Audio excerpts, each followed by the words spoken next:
बहुत अच्छी तरह से भागीदारी निभा रहे हैं और गानों में या बजाने में और अगुवाई में हर चीज़ को मैनेज करने में ये लोग इतने अच्छे एक्सपर्ट होते जा रहे हैं। बहुत अच्छा लगता है और मैं सभी जवानों को बहुत अधिक हृदय से धन्यवाद देता हूँ।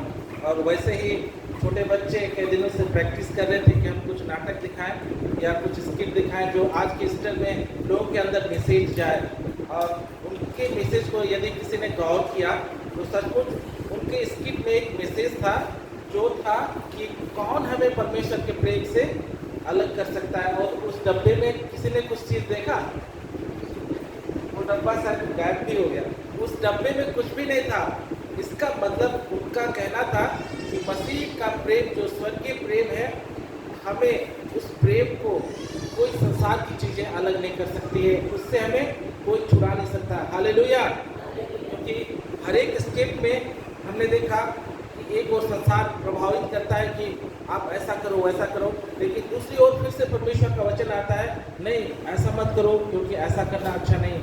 फिर दूसरी ओर हमारे चीज़ों को लेकर वो प्रभावित करता है कि हमें ऐसा करना चाहिए, लेकिन और फिर से देखते हैं परमेश्वर अपने प्रेम की वजह से हमें अलग नहीं करना चाहता है, हमें छुड़ाता है और अपने वचन को वहाँ देता है और कहता है कि बेटा तुम परमेश्वर के नाम को स्मरण करके काम करो, उसका वचन याद करो, और तब वो सीधे मार्गों पर चलता है और परमेश्वर उससे बहुत अधिक प्रेम करता है। हालेलुया। धन्यवाद देते हैं अच्छे स्किट के लिए। और आप सब ने बहुत अच्छा गाना गाया, खास करके राकेश भाई का गाना को हम सुनकर बहुत आनंदित हुए। और इसलिए कि उनका जो गाने का गला कुछ अजीब है या अलग है, लेकिन उसका गाने का दम काफ़ी रहा। आइए हम राकेश के लिए ताली बजाएं। बहुत अच्छा गाना उन्होंने गाया और एक से टैलेंट हमारे साथ है। और कोमली का हस्बैंड अच्छा गाना सुनाया, उनके अच्छे राग छुपा हुआ रुस्तम के समान है, लेकिन बहुत अच्छा गाना गा सकते हैं, इसके लिए बहुत बहुत धन्यवाद। हालेलुया। हर एक के अंदर एक एक टैलेंट है, बस मौके की तलाश है सबको। जैसे धीरे धीरे हम लोग आपस में हम देख रहे हैं हर कोई अपने मौके को जानते हुए अच्छे गाने को गा रहे हैं या अपना एक्टिविटी जो भी कर रहे हैं वे परमेश्वर की महिमा के लिए बहुत बेहतरीन हो रहा है। परमेश्वर को महिमा मिले। हालेलुया। आइए थोड़ी देर हम लोग मैसेज की ओर जाए और कुछ ही मिनटों में हम लोग मैसेज को ख़त्म करेंगे, क्योंकि ये सारा मैसेज जो हम कई बार सुन चुके हैं, कई बार इसको दोहराते हैं, तो मैं इसे लंबा नहीं करूँगा। बस आपको एक याद दिलाने के तौर पर इस मैसेज को हम बताना चाहेंगे। दोबारा हम लोग बस याद करेंगे कि आज के इस दिन को सारी दुनिया क्यों सेलिब्रेट करती है, आज के इस दिन को सारी जगत में आनंद क्यों मनाया जा रहा है, कि क्या हुआ था जो आज इस बात से लोग अछूते नहीं कि इसका प्रभाव सारे दुनिया में है।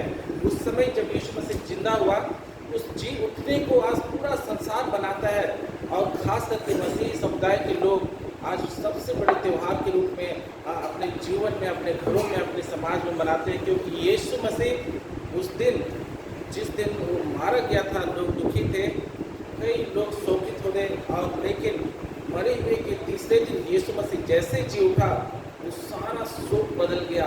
जैसे निशांत भाई ने कहा कि आज हम कैसे हैं, आज हम कैसे हैं, आजाद हैं। हालेलुया। हाथ उठा के कहें आज हम आजाद हैं। शायद आपको इस आज़ादी का फीलिंग नहीं आ रहा होगा। अगर आप अंदर से आप महसूस करें कि हम सांप से छुटकारा पा चुके हैं, पाप के बंधन से हम आज़ाद हो चुके हैं, बीमारी की बदवाई से हम आज़ाद हो चुके हैं। इजरायली लोग जब बदवाई में से निकल रहे थे, उन्होंने आज़ादी फील की थी कि कैसे 400 साल के बाद हमने मिस्र देश की गुलामी से आप आज़ाद हुए हैं। कैसे वो लोग आज़ादी को लेकर वे लोग आगे बढ़े और कदम मिलाकर वो लोग कनान की ओर बढ़ने शुरू किए थे, क्योंकि वो लोग उस रात, उस सुबह आज़ादी को पा चुके थे। वैसे ही आज ईस्टर में हम बहुत बड़ी चीज़ को आज़ादी पाए हैं, बहुत बड़ी चीज़ जिसको हम कह सकते हैं मृत्यु।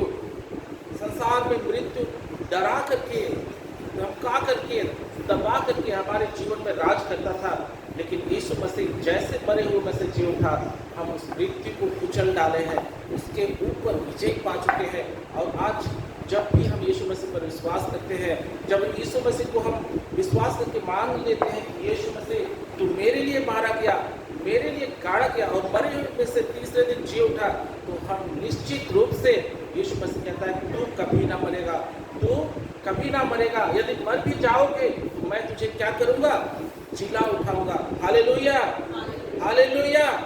हम सब नहीं मरेंगे। हालेलुया। यदि मर भी जाए हमारा शरीर इस पृथ्वी में मिल जाएगा, लेकिन हम युगानुयुग के लिए जीवित रहेंगे यीशु मसीह के सम्मुख, उसके सिंहासन पर के सम्मुख, उसके बनाए हुए घर पर अनंत काल के लिए कभी न मरेंगे। हालेलुया। क्योंकि यीशु मसीह ने विजय दे दिया है। उस विजय को जिसने मरे हुए में से वो जी करके वो सारा विजय, मानो वो ट्रॉफी हमें दे दिया कि तुम विजयी हो चुके हो। यीशु मसीह विजयी हुआ, लेकिन कहता है कि तुम विजयी हो, तुम जीवित हो, तुम हमेशा हमेशा के लिए जिंदा पाए गए हो। हालेलुया। और हम थोड़ी देर वचन में से आगे बढ़ेंगे और ईस्टर के इस संडे के उपलक्ष्य में हम कुछ संदेशों को लेकर वापस जाएंगे, जहाँ पर यीशु मसीह अपने वचनों में हमें कहता है। पहला वचन हम देखेंगे लूका रचित सुसमाचार उसका 24 अध्याय। आप कोई भी खोलेंगे तो वहाँ पर लिखा हुआ है कि कैसे उस घटना वो घटा था। 1 से 7 पद तक हम लोग पढ़ करके याद करें। लूका रचित सुसमाचार उसका 24 अध्याय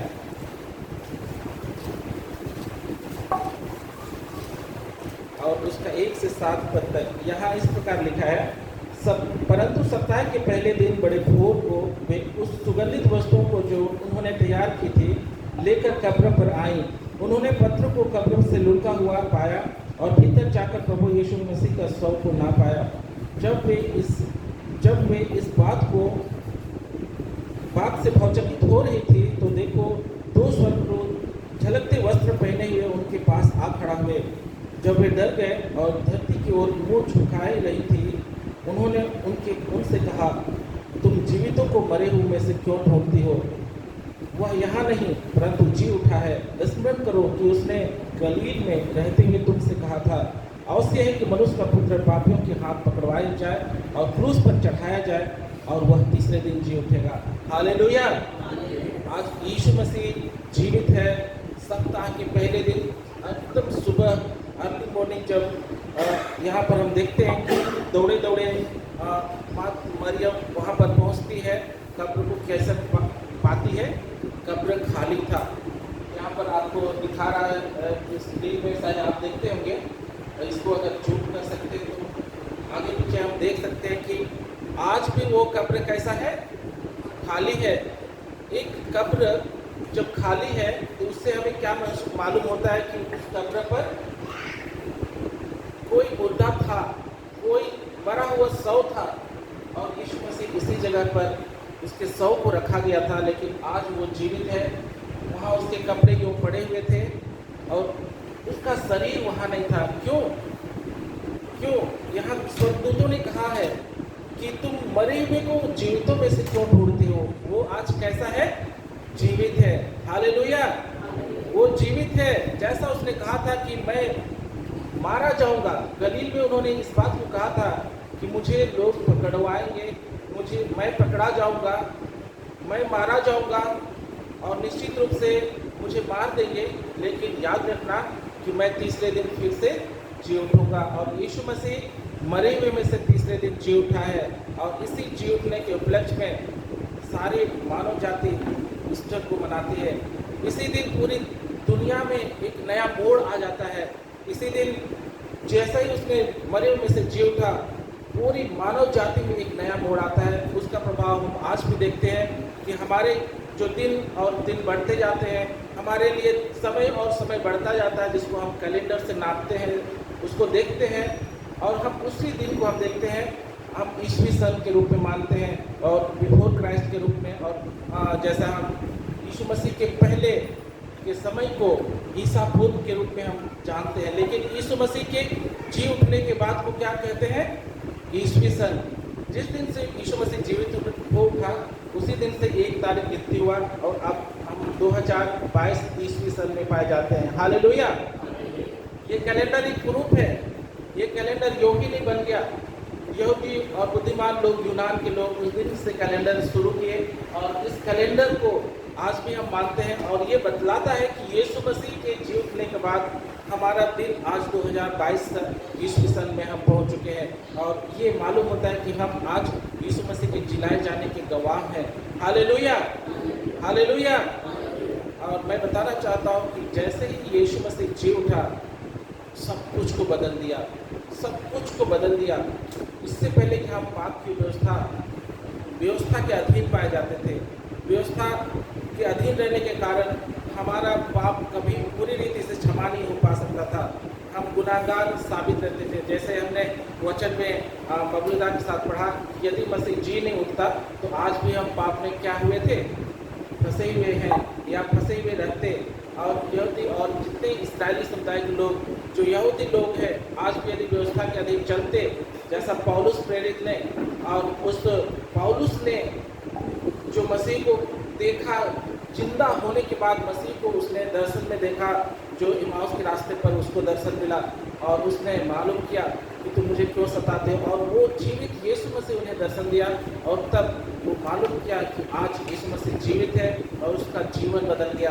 और वो आज कहता है कि यदि मसीह जी नहीं उठता तो हमारा सुसमाचार सुनाना व्यर्थ है। और भी वो कहता है कि हम पाप में यूं ही आज भी हम फंसे हुए रहते, हमारे पाप भूले नहीं जाते, लेकिन आज हमें सब कुछ को बदल दिया यीशु मसीह ने।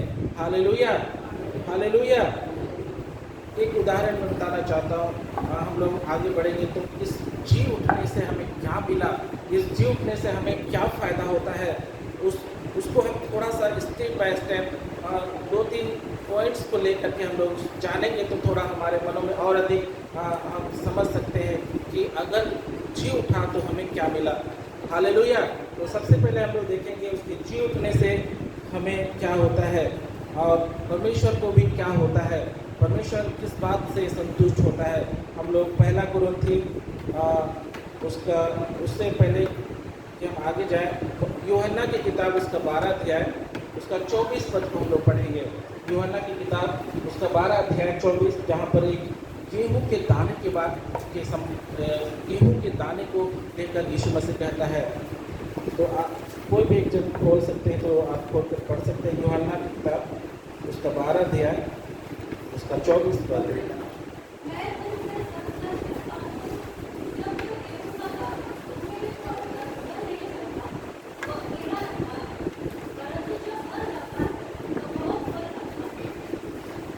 यहाँ पर एक गेहूं का दाना को यदि फोटो में देख सकते हैं, आशीष,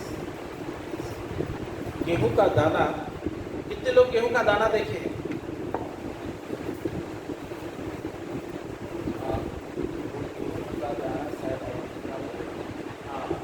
इसको बड़ा करते हैं तो ये क्या है? गेहूं का दाना है। और सबने आप गेहूं का दाना जरूर देखे होंगे, है ना? जब भी दाने को बोया जाता है तो इसको भूमि के अंदर डाल दिया जाता है। अभी गेहूं का दाना अकेला है ना? इसको ये गेहूं चाहे कि मैं डबल हो जाऊं, ये गेहूं चाहे कि मेरा आगे बहुत सारे वंश बढ़े, कंटिन्यू ये वंश चलता रहे, तब ये इस गेहूं को ऐसे पड़े रहने से ये संभव हो सकता है क्या? ये गेहूं को आप एक अच्छा सा खत्ता बना ले, उसमें रख दे और बड़ा सा जगह रख दे कि 2 साल में ये इस भर जाएगा, इसमें ऐसा पोटली में भर जाएगा, ऐसा हो सकता है क्या? नहीं। लेकिन बाइबल बताती है इस जगह पर, मैं तुमसे सच सच कहता हूँ कि जब तक गेहूं का दाना भूमि में पड़कर मर नहीं जाता वह अकेला रहता है, परंतु जब वह मर जाता है तो बहुत फल लाता है। इस गेहूं को बहुत फल लाने के लिए क्या होना पड़ेगा? मरना पड़ेगा। और जब वो मर जाता है तो अपने लिए बहुत फल लाता है। जैसे हम देखते हैं कि यहाँ पर इस गेहूं का बीज में बहुत सारे फलों को देखते हैं। इसको जब हम देखते हैं कि ये जो दाना दिखाई दे रहा है, कहीं ना कहीं इसके नीचे कहीं ना कहीं इस गेहूं का दाना यूं ही नहीं आ गया, इसके पीछे कोई एक दाना क्या हुआ था? आप बोल सकते हैं इसके पीछे कोई ना कोई एक दाना मरा है या वो दाना सड़ा है। हालेलुया। आज जो हम जिंदा हैं, आज जो हम जीवित हैं, आज जो हम परमेश्वर के लिए खड़े हो रहे हैं।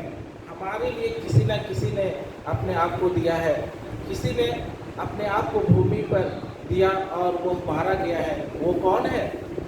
यीशु मसीह।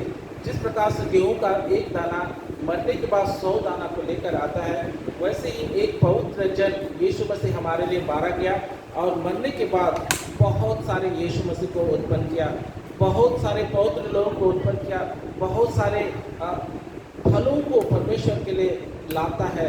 और यह परमेश्वर को अच्छा लगा, ये परमेश्वर का इच्छाओं को यीशु मसीह ने पूरा किया। Hallelujah, hallelujah. और इसलिए कहता है पहला कुरिन्थियों उसका 15 अध्याय 16 में, जब तक ना मरे जिलाया नहीं जाता। ये कहने का मतलब कि जब तक कोई ना मरे तो वो जिलाया कैसा जाएगा। यीशु मसीह हमारे लिए मारा गया इसलिए कि वो जिलाया जाए और बहुत फल लाए। Hallelujah, hallelujah. आगे हम दूसरे भागों में देखते हैं कि हमारे जीवन में क्या फायदा हुई। और दूसरा है वचन हम देखेंगे पहला कुरिन्थियों उसका 15 अध्याय उसका 26 पर। और यहाँ पर हम देखते हैं कि शैतान जो संसार का बैरी है, मृत्यु, उसको नाश कर दिया गया है, उसको निकम्मा कर दिया गया है। पहला कुरिन्थियों उसका 15 अध्याय और उसका 26 पर।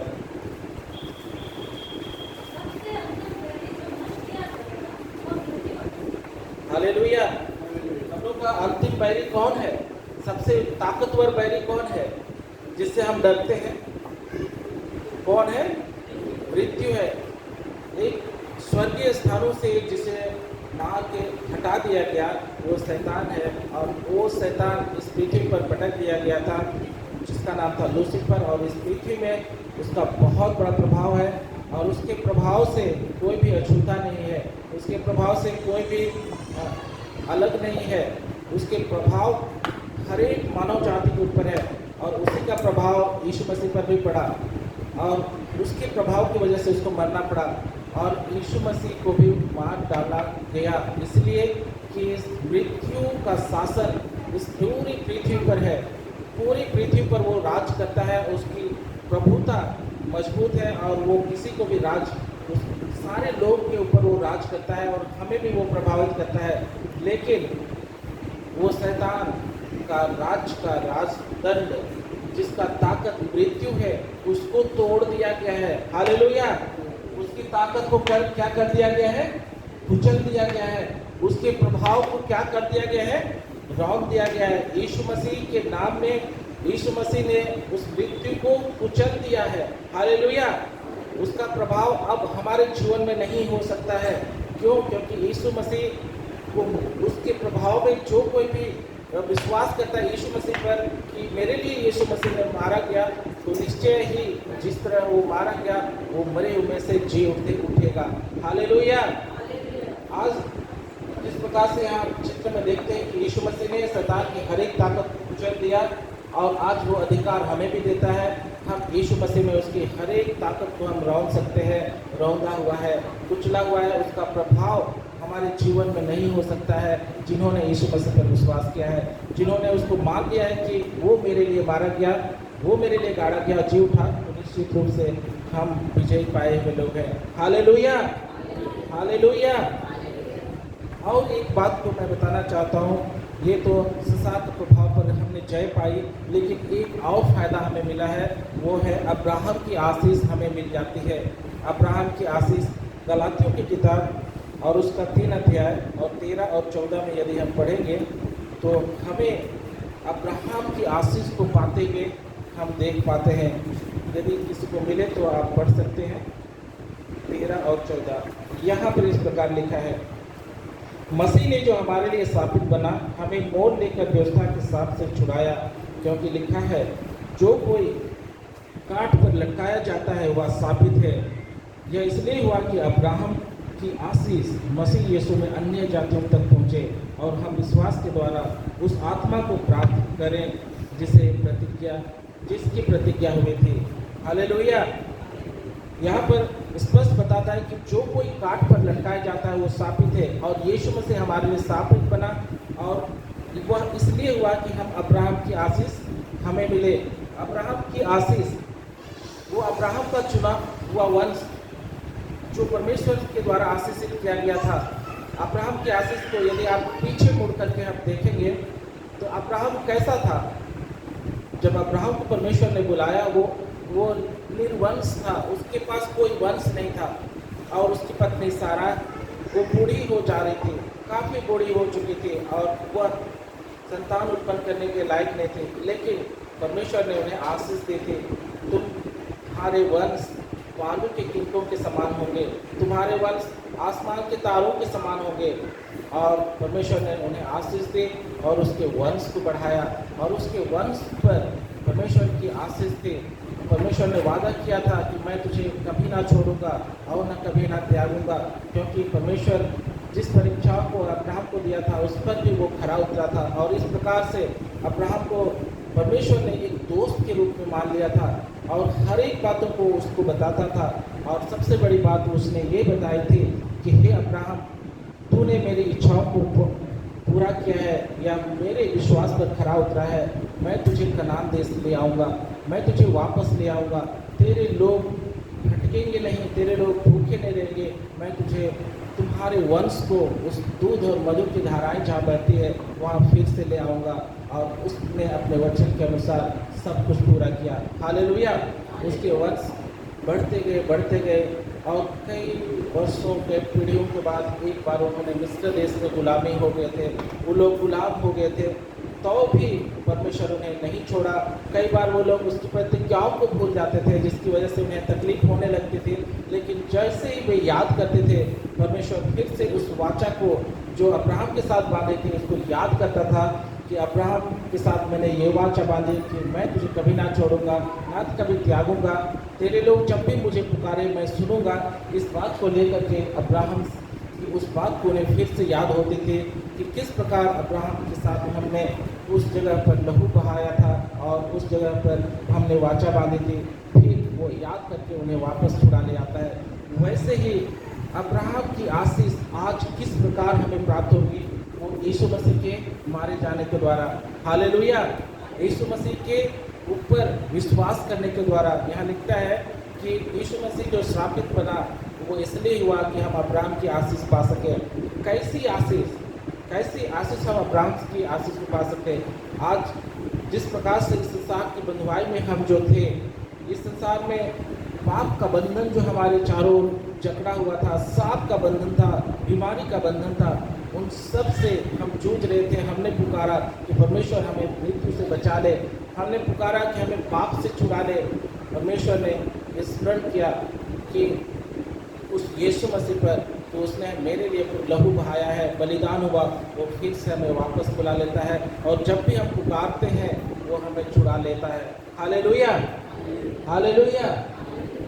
आइए हम दूसरे फायदे को हम देखें कि हमें परमेश्वर से क्या मिला, यीशु मसीह के जी उठने से हमें क्या मिला।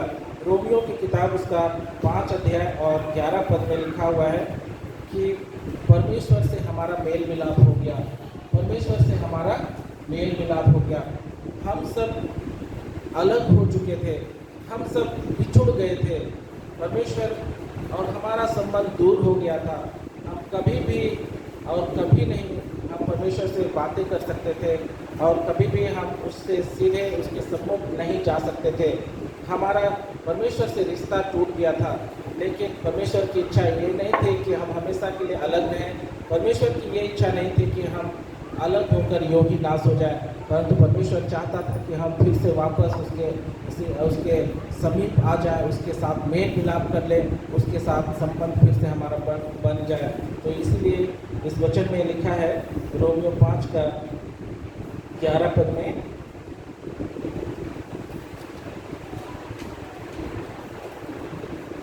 कोई भी पढ़ सकते हैं।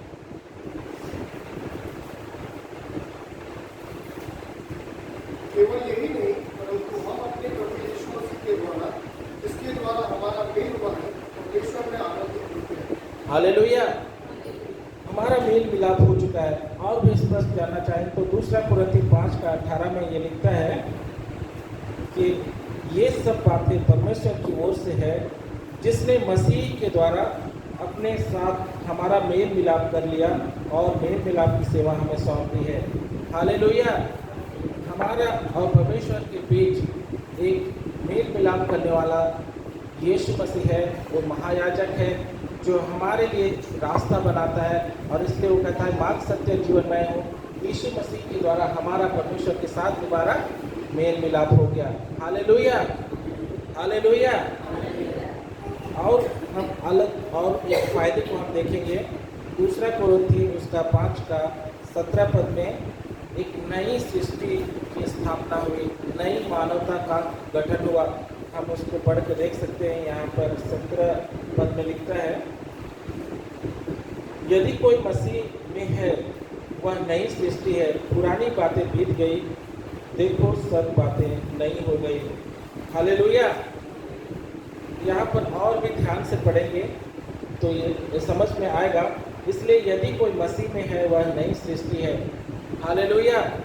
पहली सृष्टि आदम था और आदम के द्वारा सारा मानव जाति आगे बढ़ा।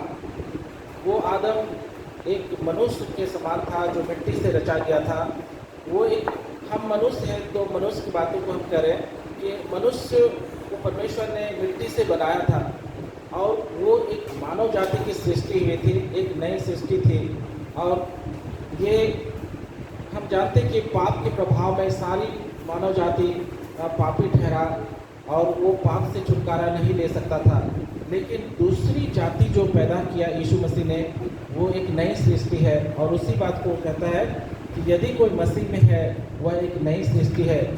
यीशु मसीह मिट्टी से नहीं रचा गया था। यीशु मसीह एक परमेश्वर के हाथों से नहीं रचा गया था। वो पहले आदम जिस प्रकार से मिट्टी से परमेश्वर ने उसको बनाया और उसमें अपने जीवन के सांस को फूंका था और वो मिट्टी फिर से जीवित हो उठा था और वो जीवित प्राणी बना और सारा मानव जाति उसके द्वारा फैली है। लेकिन एक नई सृष्टि को याद करें, एक नई सृष्टि आत्मा के द्वारा हुआ है। एक दूसरा व्यक्ति आया, एक ऐसा दूसरा मनुष्य आया जो मिट्टी से नहीं बनाया गया था, वो आत्मा के द्वारा रचा गया था। वो था यीशु मसीह। और कुंवारी मरियम के गर्भ में उसने धारण किया और वो आत्मिक रूप से इस पृथ्वी पर आया। आत्मिक रूप से वो सृजा गया था और वह नया मानव सृष्टि को बनाने के लिए इस पृथ्वी पर आया था। और जैसे ही उसने मरे हुए में से जी उठा, एक नई सृष्टि को स्थापित करता है जो कभी ना मरने वाला सृष्टि है, कभी अंत ना होने वाला सृष्टि है। पहला आदम एक मृत्यु का कारण बना था, लेकिन दूसरा आदम जो यीशु मसीह है एक जीवन का कारण बनता है, एक नई सृष्टि बनती है। हालेलुया। और इस नई सृष्टि में आप यदि देखेंगे वहाँ बिल्कुल नया चीज उठता है, एक सामर्थ के द्वारा नई बातें आती है। हमारे अंदर वो आत्मिक जीवन आता है। हमारे अंदर जो आत्मा का बड़ा प्रभाव है वो प्रभाव हमारे अंदर आ जाता है। जिसने यीशु मसीह पर विश्वास करता है वो सृष्टि एक नई सृष्टि है। इस पृथ्वी में जितने मसीही लोग हैं, जितने विश्वासी लोग हैं, एक नई सृष्टि है। ये सृष्टि परमेश्वर यीशु मसीह कहता है कि मेरे लिए तो ये दुल्हन के समान है, मेरे लिए तो ये पवित्र दुल्हन के समान है। ये लोग अत्यंत पवित्र हैं, ये निष्कलंक है, मैं इसे दुल्हन के रूप में मानूंगा। और निश्चित रूप से हम अपनी तैयारी की बातों को हम कहते हैं कि ये दुल्हन तैयार हो रही है यीशु मसीह के उस विवाह के लिए, यीशु मसीह के आने के लिए इंतजार कर रही है। और ये एक नई सृष्टि है जिसको यीशु मसीह बहुत अधिक प्रेम करता है और इस सृष्टि को एक दुल्हन के समान मानता है। और ये सृष्टि हमेशा के लिए एक नई मानव जाति को उत्पन्न करती है। Hallelujah, hallelujah. और अगले हम और दो बातों को मैं बताकर अंत करना चाहता हूँ। और अगली बात को हम याद करें, उसने सारा अधिकार को हमारे लिए दे दिया। इफिसियों की किताब उसका पहला अध्याय में ये सारी बातें लिखता है। पहला अध्याय उसका 20 से 23 पद में वो बातें एक बार हम दोबारा से याद करेंगे। इफिसियों की किताब उसका पहला अध्याय उसका 20 से लेकर के 23 पद तक यहाँ लिखा है, जो उसने मसीह में किया कि उसको मरे हुए में से जिलाकर स्वर्गीय स्थान में अपनी दाहिनी ओर सब प्रकार की प्रधानता और अधिकार और सामर्थ और प्रभुता के और हर एक नाम के ऊपर, जो ना केवल इस लोक में पर आने वाले लोक में भी लिया जाएगा, बैठाया और सब कुछ उसके पांव तले कर दिया और उसे सब वस्तुओं का शिरोमणि ठहराकर कलीसिया को दे दिया। यह उसकी देह है और उसकी परिपूर्णता है, जो सब में सब कुछ परिपूर्ण करता है। हालेलुया। यहाँ हम अधिकार को देखते हैं। अधिकार की बात यदि हम कहें तो हम आत्मिक रूप से हम खुलेआम नहीं देख पाते हैं। जब अधिकार की बातों को हम कहें तो एक थोड़ा सा एक उदाहरण देना चाहते हैं कि यीशु मसीह का अधिकार कैसे था। और दूसरा,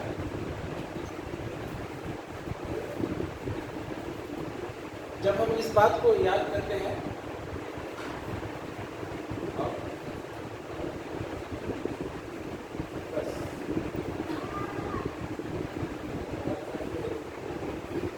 यहाँ पर एक छोटा सा उदाहरण है, इसको सिर्फ आपको संकेत बताने के लिए मैं बता रहा हूँ। यहाँ पर आप देख रहे होंगे कि एक बड़ा तूफान ने घेर रखा है चेलों को और उस नाव पर जिस पर यीशु मसीह था, और वे लोग परेशान थे कि अब हमारा मौत आ जाएगा, अब हम लोग डूब जाएंगे और उस समुद्र में हमारा विनाश हो जाएगा। लेकिन यीशु मसीह ने जैसे ही खड़ा होकर के अपने अधिकार को दिखाया कि और उसने तूफान को शांत आदेश दिया कि थम जा, तो तूफान क्या हो गया? थम गया। हालेलुया। वो तूफान क्या हो गया? थम गया। वैसे ही यीशु मसीह ने हमारे लिए सब सारा अधिकार को दे दिया। आज हम कहें विश्वास के साथ कि इस पहाड़ से उठकर जा समुद्र पड़ जा, तो वो भी तुम्हारे लिए क्या हो जाएगा? हो जाएगा। कहने का मतलब जो अधिकार यीशु मसीह के पास था वो सारा अधिकार आज हमारे पास है। हम दुष्टात्माओं को आदेश देंगे कि दुष्टात्मा इस व्यक्ति के अंदर से निकल जाओ, वो हमारे आदेश को सुन लेगा। Hallelujah, hallelujah. हमारे जीवन में समस्याएं आएंगी आत्मिक रूप से या शारीरिक रूप से। उस समस्याओं को यदि हम अधिकार के साथ कहें कि ये समस्या, ये परिस्थिति हमारे जीवन से दूर चली जा, क्यों ना पहाड़ के समान क्यों ना हो, तो वो पहाड़ हमारे जीवन से टल जाएगा। क्यों? क्योंकि हम परमेश्वर की नई सृष्टि हैं, परमेश्वर के चुने हुए लोग हैं। परमेश्वर ने हमें अपना संतान बनाया है अपनी लहू से खरीद कर, और उसके संतान को ये सारा अधिकार है जो यीशु मसीह के पास था, और वो अधिकार का इस्तेमाल हम कर सकते हैं। Hallelujah, hallelujah. क्योंकि यहाँ वचन कहता है कि सारी सामर्थ के ऊपर, सारी प्रधानताओं के ऊपर और सारी प्रभुता, जो हर एक नाम जो आसमान में हो या इस पृथ्वी पर हो, सब कुछ अधिकार यीशु मसीह को दिया गया था। वो सारा अधिकार आज वो हम लोगों को दे दिया। हालेलुया।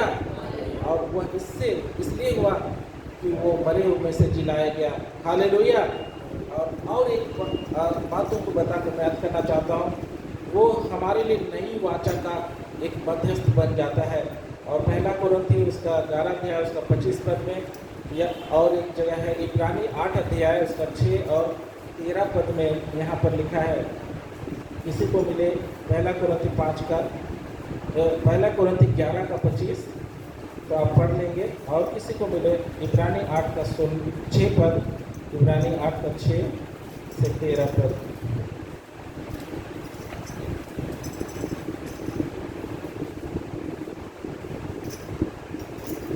यहाँ पर इब्रानियों की किताब में इस प्रकार लिखा है 8 अध्याय उसका 6 पद से आगे, पर उन याजकों से बढ़कर सेवा यीशु को मिली, क्योंकि वह और जो उत्तम वाचा का मध्यस्थ ठहरा और उत्तम आज्ञाओं के सहारे बांधी गई।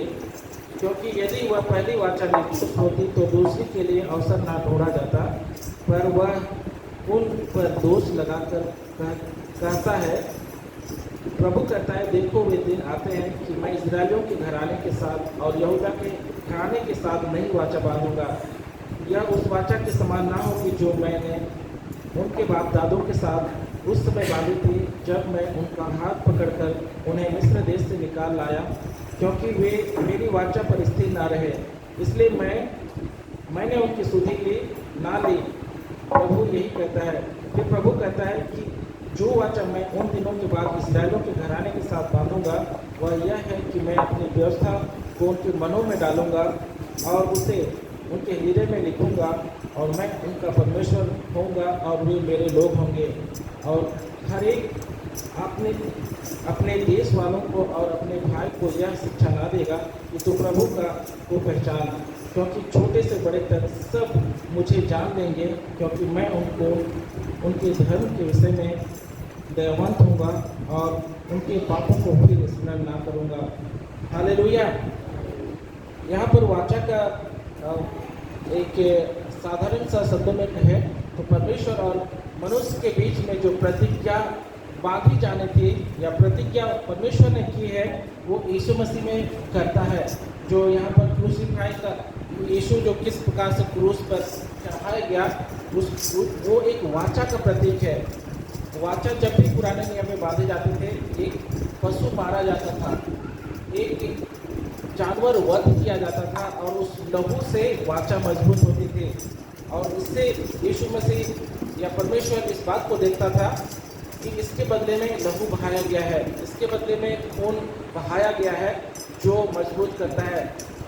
इसी प्रकार जब नई वाचा के बीच में हमारे बीच का मध्यस्थ के लिए कौन लहू बहाएगा, कौन निर्दोष मेमना ठहरेगा जो इस वाचा को पूरा करेगा।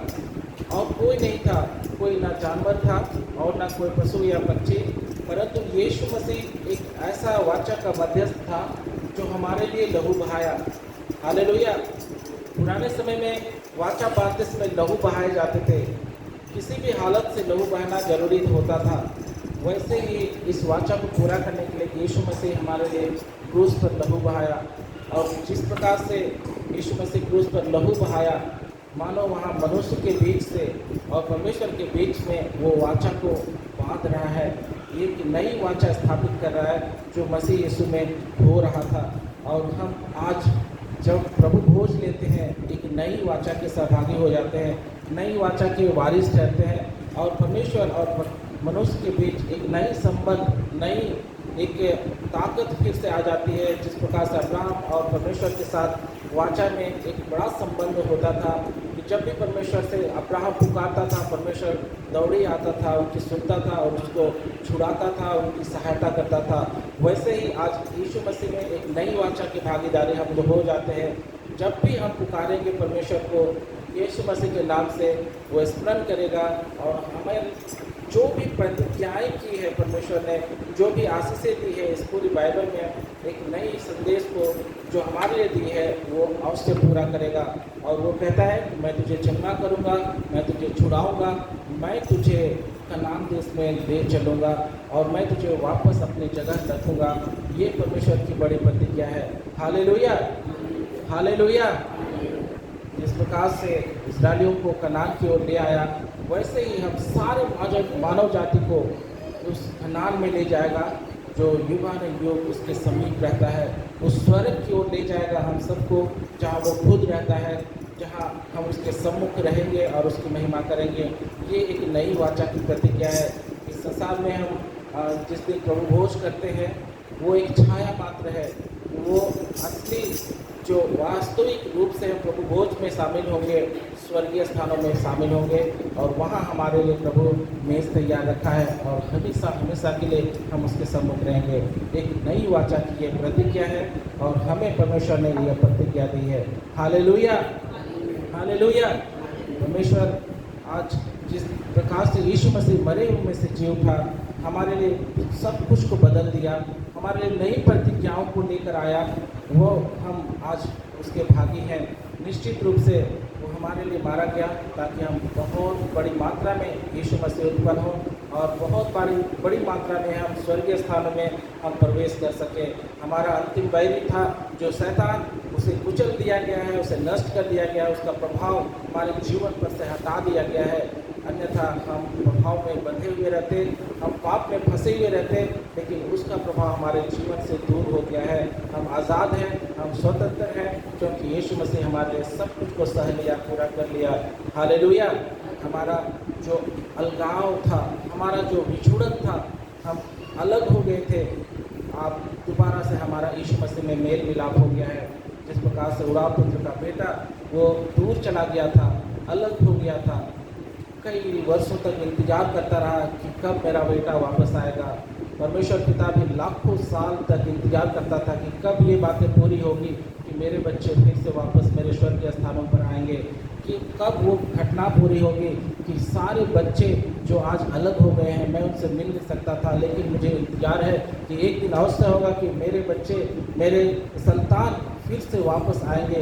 यीशु मसीह ने उस बात को पूरा किया और क्रूस पर उसने कहा कि परमेश्वर पिता सब कुछ पूरा हुआ, और पूरा करके आज सारे लोग को परमेश्वर के समीप ले आता है, परमेश्वर के पास ले आता है। जो हम खो गए थे ढूंढ करके, जो हम अलग हो गए थे, हमारा कोई अस्तित्व नहीं था, वो वापस बटोर करके हमें परमेश्वर के पास खड़ा करता है और परमेश्वर की इच्छा को पूरा करता है। एक नई सृष्टि को उत्पन्न करता है, नई मानव जाति को उत्पन्न करता है जो परमेश्वर की इच्छा अनुसार पवित्र और निष्कलंक रहती है।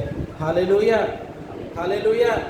आज हमें हमारे अंदर किसी प्रकार का डर और भय नहीं होना चाहिए। क्यों? क्योंकि सारा अधिकार और सामर्थ हमारे पास है। संसार की ताकत का प्रभाव को पैरों तले रौंद दिया गया है और नई वाचा के भागी हैं। निश्चित रूप से हम परमेश्वर के अपनी संतान हैं। हालेलुया। परमेश्वर इस छोटे संदेश के द्वारा हम सबको आज के दिन बड़ी आशीष दे। आइए हम छोटी सी प्रार्थना करें और हम लोग परमेश्वर की महिमा करेंगे। अनुग्रह से भरा हुआ सामर्थ है यहोवा पिता परमेश्वर, निश्चित रूप से आज के इस दिन में आपने हमारी सहायता की है। हम सबकी जीवन को